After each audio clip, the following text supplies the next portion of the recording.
Halo semuanya, ini adalah soal evaluasi studi riset tematik 1 dari materi awal perkuliahan hingga sebelum UTS yang diresum oleh Yasmin Bintang.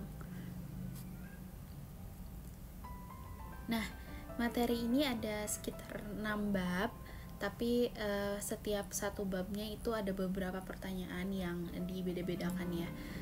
Nah, ada materi pembangun topik riset dan lain-lain. Kita akan masuk ke bab yang pertama. Bab yang pertama adalah materi membangun topik riset.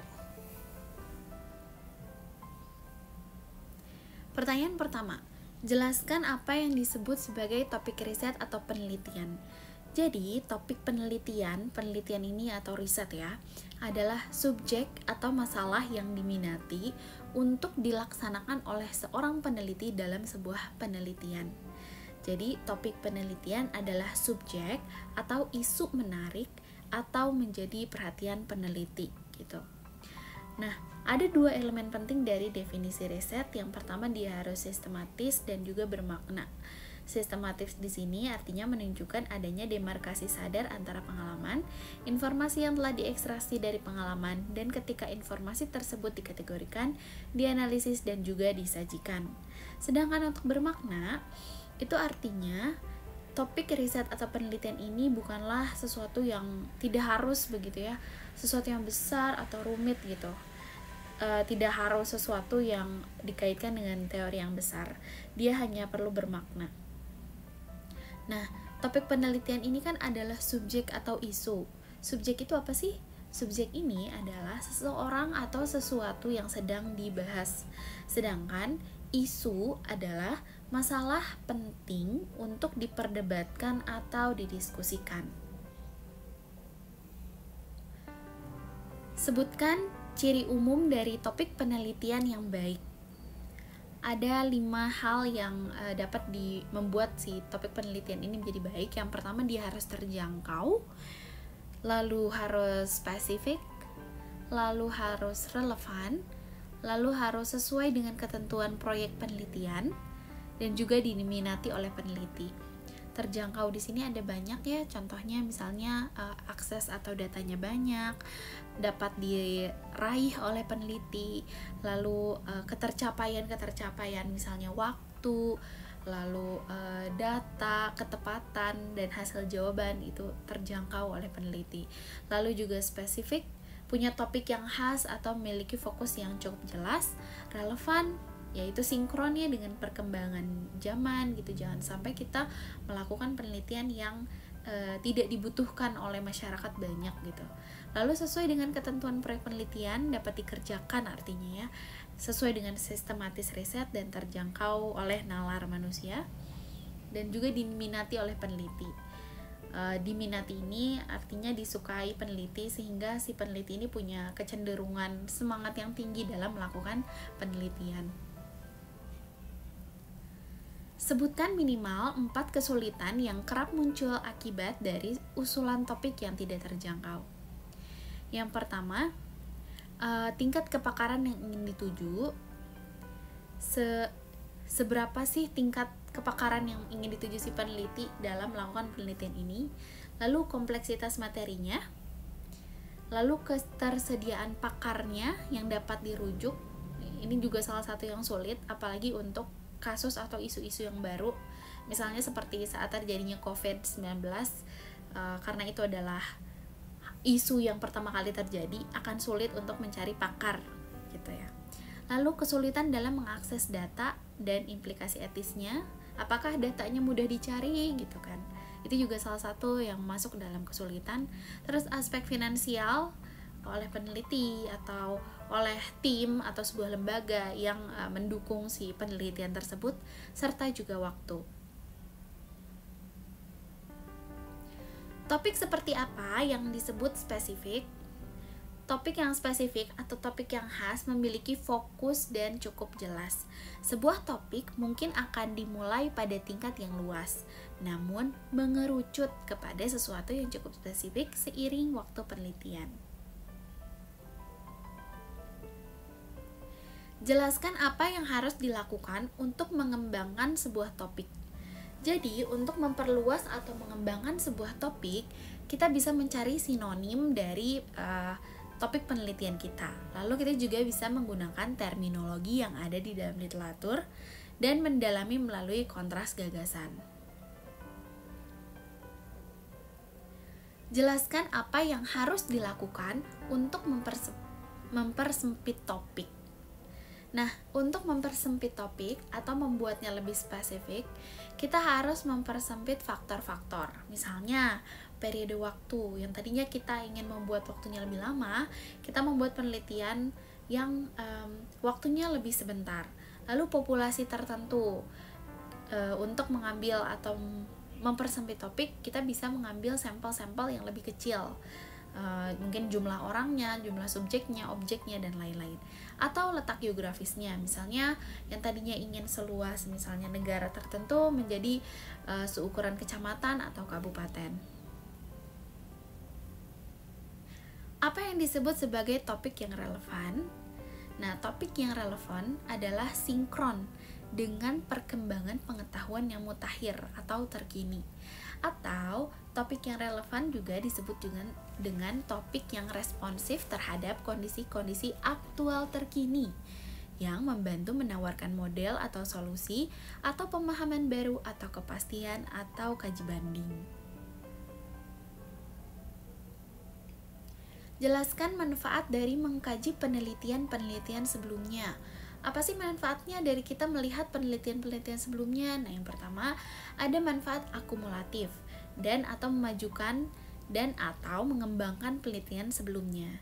Jadi, dengan mengkaji penelitian sebelumnya, kita bisa mengembangkan penelitian yang sebelumnya. Entah itu dari mengganti variabelnya atau mengganti metodenya misalnya.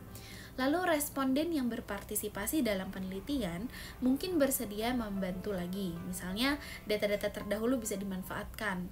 Misalnya ketika penelitian sebelumnya menghasilkan sebuah jurnal, di sana ada alamat email yang bisa dihubungi dan kita bisa menghubungi orang-orang terdahulu, misalnya dari belahan dunia yang mana gitu.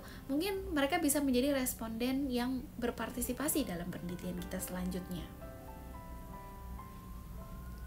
Jelaskan pada topik penelitian seperti apa kajian literatur memiliki resiko. Resiko ini dapat terdapat ya pada penelitian yang biasanya bersifat eksploratif, di mana ada kemungkinan data atau informasi yang diperoleh ini menjadi kurang orisinal dan mutakhir, karena kemungkinan fenomena yang dikaji bersifat baru dan tanpa preseden.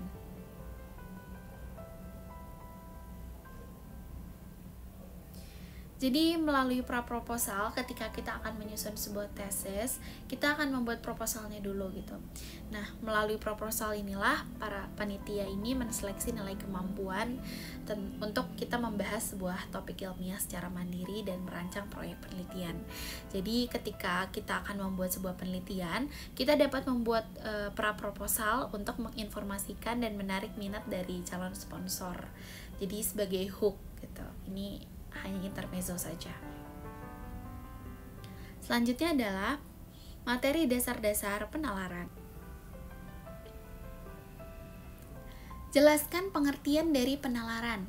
Nah, ciri khas manusia adalah memiliki kesadaran untuk memikirkan pikirannya sendiri ya, untuk menalar sesuatu. Jadi penalaran ini adalah kesadaran untuk memikirkan sesuatu. Pikiran adalah suatu unsur dalam proses rohani yang memerlukan sebuah kalimat yang lengkap untuk dapat menyatakannya secara penuh, utuh, dan bermakna. Jadi kegiatan berpikir ini akan menghubungkan pikiran-pikiran itu untuk memunculkan sebuah kesimpulan. Jadi ketika kita berpikir, itu adalah sebuah proses rohani, proses untuk memikirkan pikiran sendiri. Nah, ketika sudah dipikirkan, baru kita rangkum dan kita membuat kalimat yang lengkap supaya pikiran itu menjadi sesuatu output gitu. Supaya apa? Supaya dia menjadi kesatuan yang penuh dan memiliki arti atau makna. Jelaskan pengertian aprehensi sederhana dan implikasinya terhadap terma. Jelaskan masing-masing pengertian tersebut. Aprehensi sederhana adalah peristiwa atau kerja mengamati dan memahami. Sedangkan terma atau istilahnya adalah kata atau frase yang digunakan untuk mendeskripsikan hasil amatan dan pemahaman untuk mengungkapkan suatu konsep, terutama dalam bahasa atau cabang studi tertentu. Nah, konsep itu apa sih? Konsep itu adalah ide abstrak atau gagasan secara umumnya. Lalu bagaimana dengan proposisi atau premis?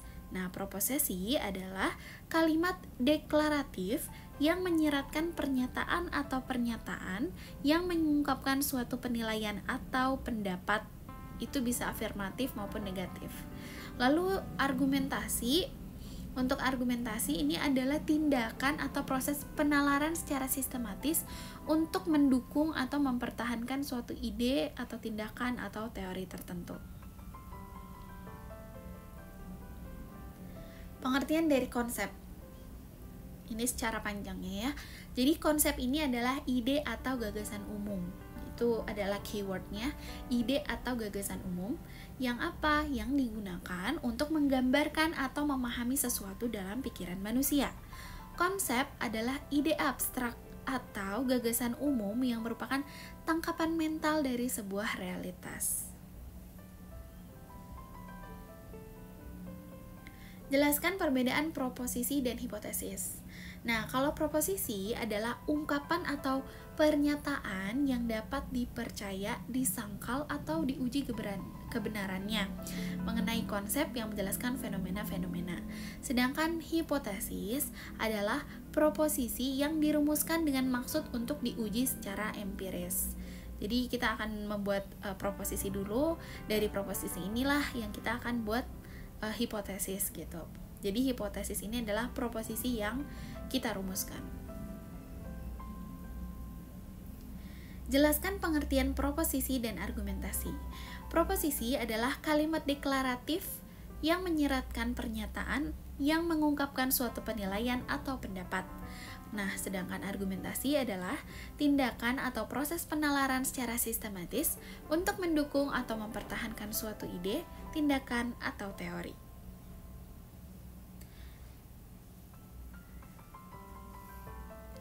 Jelaskan perbedaan terma, konsep, dan proposisi. Terma ini adalah istilah harfiah untuk objek atau sifat. Misalnya tropis, listrik, rumah gitu. Sedangkan konsep ini adalah teori atau prinsipnya. Misalnya tropis, konsepnya apa nih? Oh, ternyata arsitektur tropis begitu. Sedangkan proposisi ini adalah kalimat deklaratifnya ya. Jadi dia bisa, setelah dirumuskan dia akan bisa menjadi hipotesis atau simpulan gitu. Misalnya bangunan hemat energi di Indonesia memiliki karakter arsitektur tropis gitu. Jelaskan pengertian kerancuan berpikir. Kerancuan berpikir adalah jalan pikiran yang belum lurus sesuai dengan hukum-hukum berpikir. Jadi apa yang kita pikirkan ini rancu gitu. Kerancuan berpikir dalam arti yang lebih luas adalah gagasan atau keyakinan yang salah, tetapi dalam arti sempit dan digunakan dalam ilmu logika adalah kekeliruan dalam penalaran atau argumen. Ada dua jenis kerancuan yang informal. Yang pertama, kerancuan relevansi dan juga kerancuan ambiguitas. Jelaskan pengertian formal dan informal fallacy. Formal fallacy adalah kekeliruan yang terjadi akibat dari penalaran yang tidak valid, berupa bentuk jalan berpikir yang tidak terstruktur. Sedangkan informal fallacy merupakan kekeliruan dalam menarik kesimpulan, karena premis-premis yang diajukan tidak cukup mendukung. Apa itu bias? Dan uraikan kiat untuk menghindari bias. Oke, jadi bias ini adalah kecenderungan atau penyimpangan dari kebenaran dalam pengumpulan data. Itu. Nah, gimana sih cara kita menghindari bias? Yang pertama, kita harus menggunakan terma yang benar. Lalu kita memvalidasikan metodenya, konsepnya seperti apa sih yang paling baik. Lalu memanfaatkan rancangan studi dengan baik gitu. Lalu kita menggunakan konsep, prinsip, dan terma secara konsisten terhadap definisi dan pengertiannya. Jangan sampai berubah-berubah. Lalu harus periksa juga adakah kaitan dari istilah yang digunakan dalam rancangan penelitiannya, dan kita mencari argumen-argumen yang mendukung dari penelitian ini supaya tidak menjadi bias. Jadi untuk resume bab yang ini, bab penalaran ya, aprehensi sederhana ini artinya adalah peristiwa atau kerja mengamati dan memahami. Lalu terma ini adalah kata atau frase yang digunakan untuk mendeskripsikan hasil amatan. Lalu konsep itu adalah ide abstrak atau gagasan umum. Lalu ada proposisi, adalah kalimat deklaratif yang menyiratkan pernyataan atau pernyataan yang mengungkapkan suatu penilaian atau pendapat. Lalu ada argumentasi, tindakan atau proses penalaran secara sistematis untuk mendukung suatu ide, tindakan, atau teori. Kita akan masuk bab ketiga, yaitu materi kajian literatur. Jelaskan apa itu kajian literatur. Kajian literatur adalah salah satu langkah awal dalam penelitian di mana peneliti melakukan kegiatan mencari dan mengumpulkan hasil-hasil tulisan terkait penelitian terdahulu yang kemudian dia lakukan analisa dalam rangka memahami topik penelitian apa sih yang dicari, terus pertanyaan yang muncul dari hasil kajian literatur tersebut.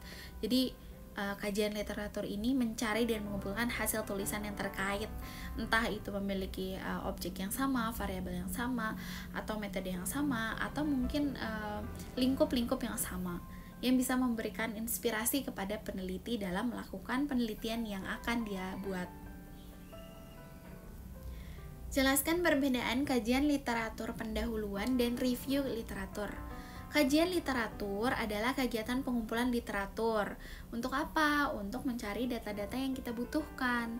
Sedangkan kalau review literatur adalah kegiatan untuk memperdalam topik yang didapat dengan menambahkan pertanyaan-pertanyaan yang muncul dari hasil kajian tersebut. Jadi kajian literatur ini adalah pengumpulan datanya, lalu setelah itu kita memperdalam topik nih dari si data-data itu. Nah, itu disebut dengan review literatur. Apa yang dimaksud dengan state of the art? State of the art adalah ulasan tentang kontribusi yang relevan dari literatur yang ada. State of the art mengidentifikasi apa landasan teori dari literatur yang dikaji, seperti apa kebaharuan dan tingkat relevansinya pada bidang yang sedang dicari literaturnya. Tujuan dari state of art adalah membantu memperjelas fokus dari si penelitian itu. Apa yang dimaksud dengan research gap? Jadi research gap ini adalah, atau kita sebut bahasa Indonesianya kesenjangan penelitian, adalah pertanyaan atau masalah yang belum dijawab oleh studi-studi yang ada dalam suatu bidang kajian. Dan si research gap ini bisa menjadi alasan kenapa sih penelitian ini harus dilakukan. Uraikan langkah-langkah kajian literatur menurut Cooper. Yang pertama harus fokus terhadap hasil penelitiannya, terus metode penelitiannya, teori penelitiannya apa saja, topik penelitiannya apa-apa saja, dan praktik penelitian dan juga aplikasinya. Lalu ada tujuan.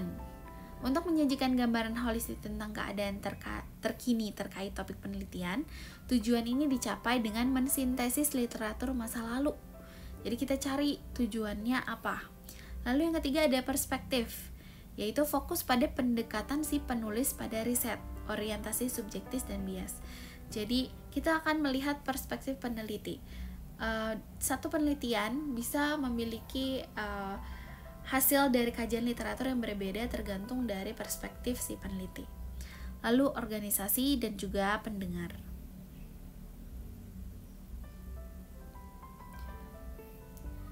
Kita akan masuk ke bab keempat, yaitu materi persamaan dan perbedaan kegiatan riset dan juga kegiatan desain.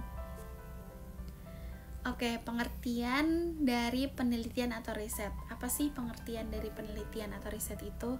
Jadi penelitian adalah penyelidikan orisinil yang dilakukan oleh memperoleh pengetahuan dan pemahaman. Penelitian adalah suatu proses penyelidikan ilmiah melalui pengumpulan, pengolahan, analisis, dan penyimpulan data berdasarkan pendekatan, metode, atau teknik tertentu untuk menjawab suatu permasalahan. Sekarang kita akan memasuki tentang persamaan dan juga perbedaan antara kegiatan desain dan juga riset. Nah, desain ini adalah pengolahan datanya berupa gambar. Sedangkan kalau penelitian itu atau riset biasanya pengolahan datanya berupa fakta. Image dan fakta, gambar sama fakta ini dibangun lewat kreativitas dalam mengkaji informasi.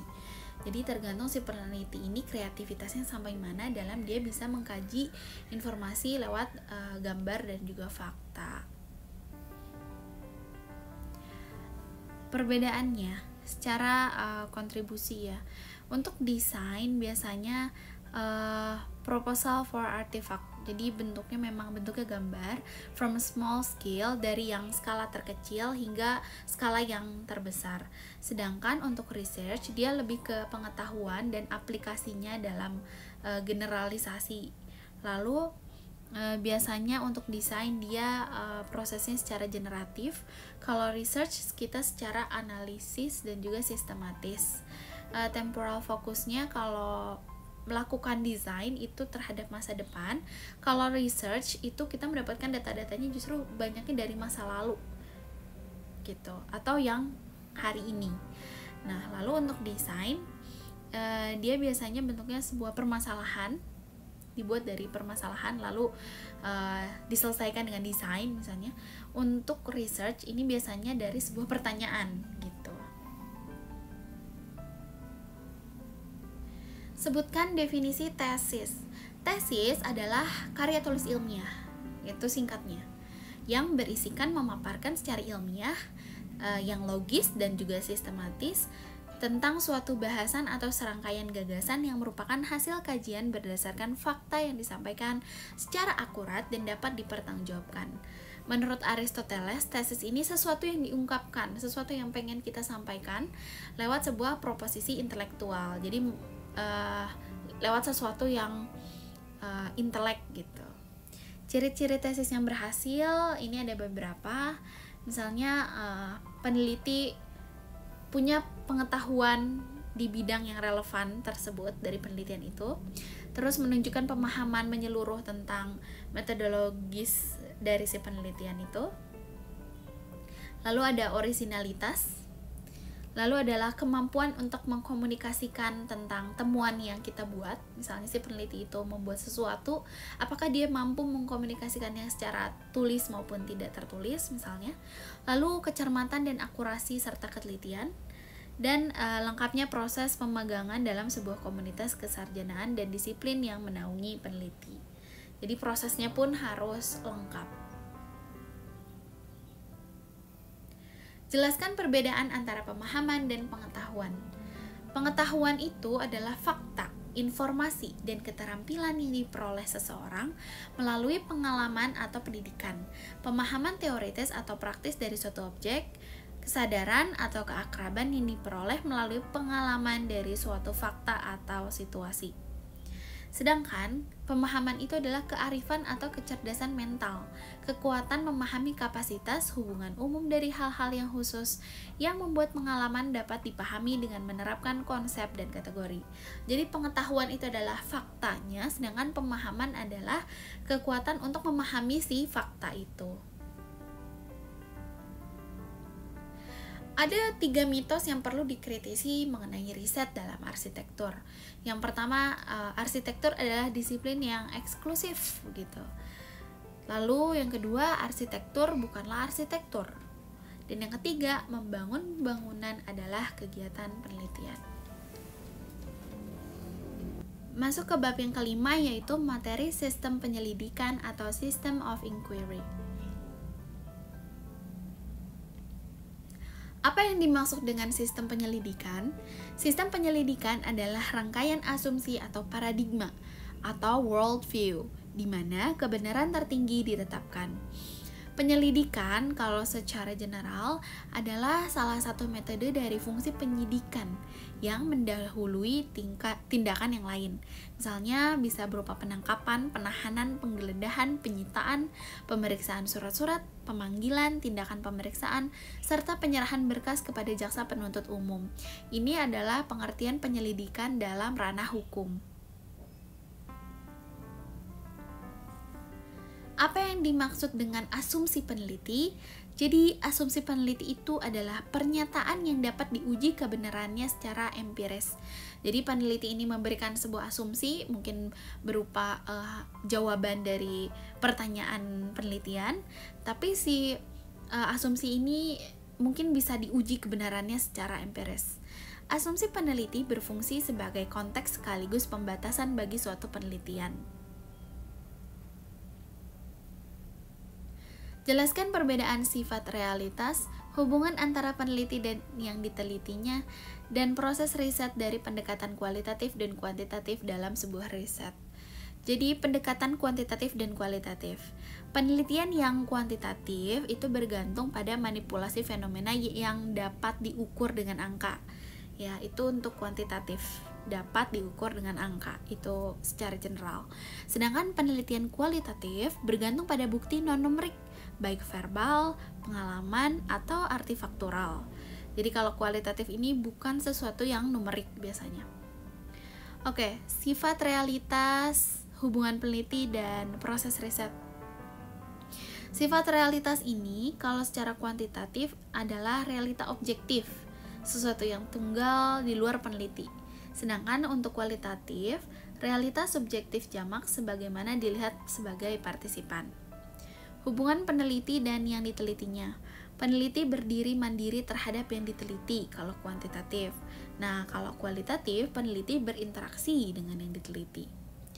Dalam proses riset, kalau secara kuantitatif, adanya hubungan sebab akibat. Sedangkan kalau di kualitatif, adanya keterkaitan antar faktor yang saling membentuk. Jelaskan perbedaan pemahaman mengenai realitas atau paradigma postpositifisme, intersubjektivitas, dan konstruktivisme. Ya. Jadi kalau dari data ini, dari postpositifisme ke konstruktivisme, arah konstruktivisme ini arahnya lebih ke subjektif yang kualitatif, sedangkan kalau ke arah positifisme ini lebih ke objektif kuantitatif. Ini ada contohnya. Positifisme atau postpositifisme ini adalah realitas yang dapat digambarkan atau diukur secara objektif. Fenomena objektif yang dapat diukur. Contoh-contohnya misalnya, pengaruh pola geometris roster terhadap kenyamanan termal dalam ruangan masjid. Ini kan yang diambilnya adalah pola geometris roster, yang mana itu adalah sesuatu yang dapat diukur secara objektif, karena yang diukurnya adalah kenyamanan termal, yang mana kenyamanan termal itu bisa dilihat berapa derajat misalnya seperti itu. Untuk intersubjektivitas, ini adalah realitas bersifat multiperspektif, tetapi masih memungkinkan untuk mencapai pemahaman bersama tentang realitas tersebut, atau disebut juga fenomena sosiokultural. Misalnya, faktor desain interior penentu produktivitas kerja karyawan. Ini adalah contoh yang cukup sulit ya, karena dia multi perspektif. Mungkin untuk beberapa karyawan desain tertentu bisa membuat lebih produktif, tapi mungkin untuk yang lainnya tidak begitu. Tetapi pada pemahaman intersubjektivitas ini masih memungkinkan untuk mencapai pemahaman bersama. Misalnya desain interior yang membuat produktif itu adalah yang secara termal dia nyaman, kursi-kursinya nyaman, peletakan barangnya ergonomis untuk bergerak sehingga karyawannya bisa lebih produktif. Lalu konstruktivisme atau kritis. Realitas adalah buah konstruksi sosial, karenanya serba relatif gitu. Contohnya nih, profil perempuan arsitek di Jakarta, masalah dan tantangan. Itu kan adalah tentang perempuan di arsitektur ini kan adalah sesuatu yang terbentuk karena konstruksi sosial gitu. Atau makna rumah tinggal bagi kelompok masyarakat atas urban Jakarta. Nah, kenapa bisa sampai ada masyarakat atas urban? Ini kan juga sesuatu yang terjadi dari sebuah konstruksi sosial tertentu ya. Gambarkan 4 bingkai kerangka konseptual dari sebuah desain penelitian. Nah, ini adalah gambarnya. Kita bisa lihat di dalamnya ada taktik yang paling dalam. Taktik ini adalah kiat-kiat untuk mengoperasikan metodologi. Lalu ada metodologi atau strategisnya adalah manajemen dan perencanaan apapun di tingkat teknik yang lebih spesifik. Lalu school of thought atau sebuah mazhab pemikiran. Ini adalah perspektif teoritis yang secara signifikan mempengaruhi berbagai disiplin ilmu. Lalu yang melingkupi semuanya adalah sistem penyelidikan, ya, atau kita sebut juga dengan paradigma atau worldview ya, asumsi tentang sifat realitas pengetahuan dan keberadaannya. Apa yang dimaksud dengan sinopsis? Jadi sinopsis ini adalah ringkasan singkat atau survei umum.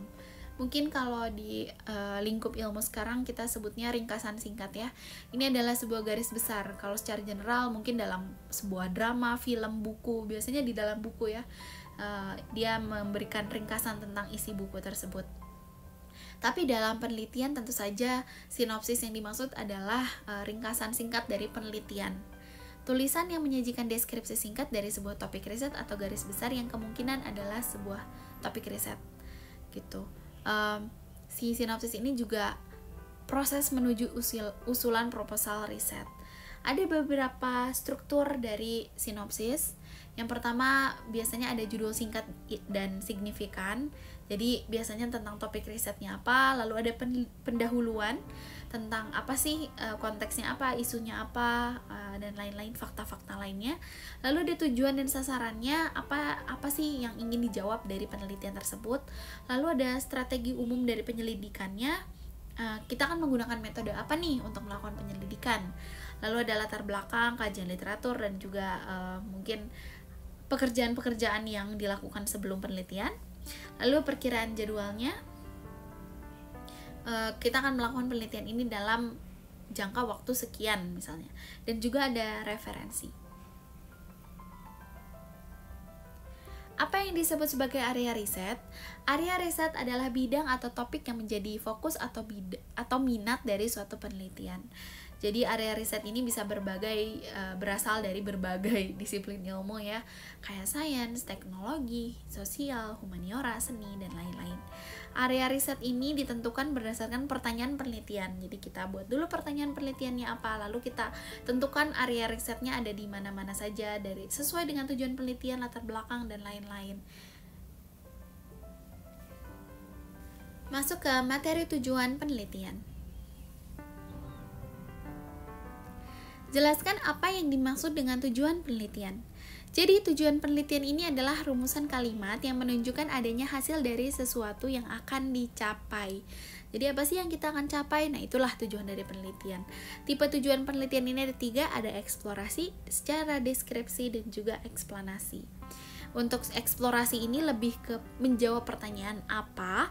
Untuk deskripsi ini adalah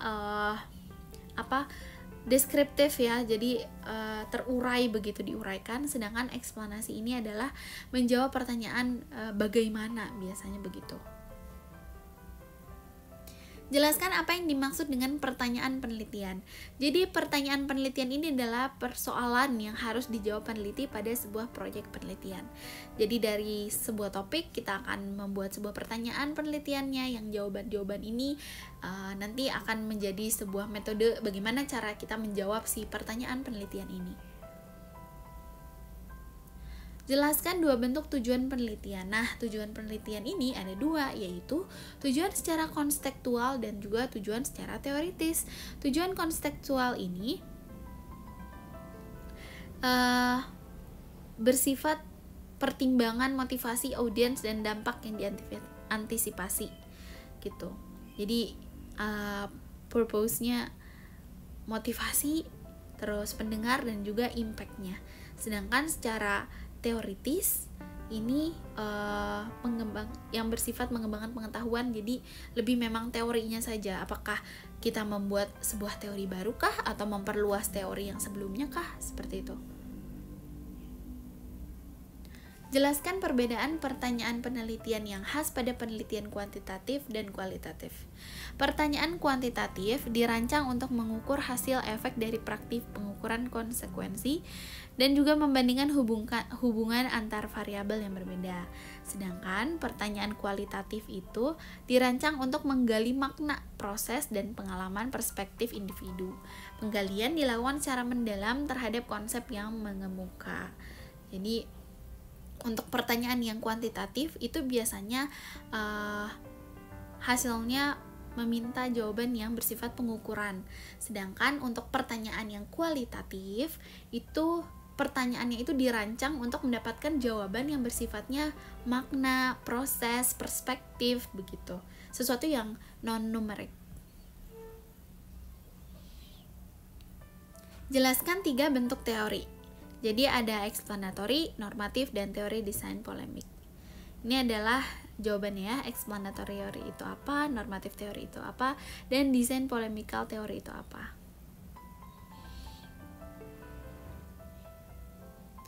Ini adalah tugas mandiri, tapi mungkin akan keluar juga. Misalnya, jelaskan paradigma yang terkandung dalam usulan topik Anda dan jelaskan implikasi epistemologi dan ontologisnya. Itu bisa dicek paradigma itu apa, lalu dilihat dari topik yang kita angkat itu paradigmanya apa.